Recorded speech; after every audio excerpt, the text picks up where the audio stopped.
In this next video, we're going to look at adding text into each of the cells in your website.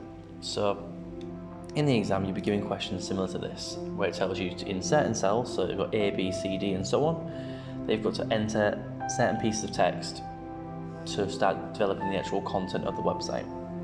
So first things first, you look at what each of the cells references are. So the first one here is cell B, where we've got to enter the text: we design, create, build, furnish, sell, or rent. So first things first, we just click in the box we want and we can type that out. So I'm going to click here, I'm going to say we design, create, build, furnish, sell, or rent. Now underneath it says we need to set the text style as a H1. So we highlight the cells, we go onto format and we click heading 1.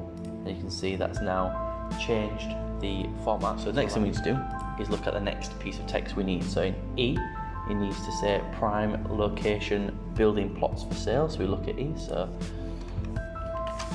prime location building plots for sale.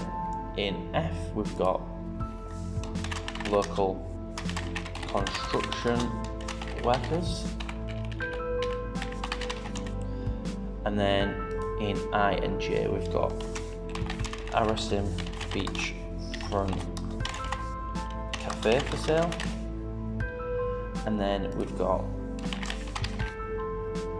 Portuguese colonial style house for sale.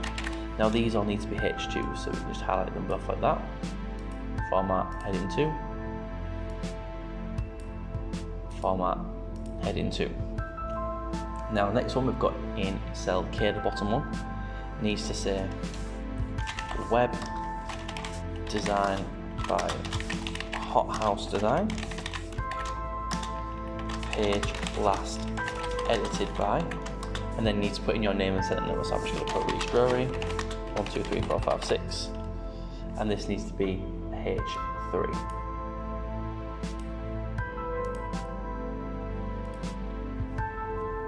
One thing you may notice as well is that where it says Arasim Beachfront Cafe, there is a little accent above the E.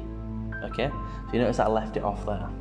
Okay, so if I zoom this in, if you go to Insert, HTML, Special Characters and Other, you can see you've got a bunch of these. So I can just find the right one, which is this one here, and press OK, and you see it's added that E with the apostrophe. Hopefully this tutorial has helped and it allows you to understand what you need to do for your exam. If you enjoyed the video, make sure you please check out the rest in the series, which should go through all the skills you need to complete your exam.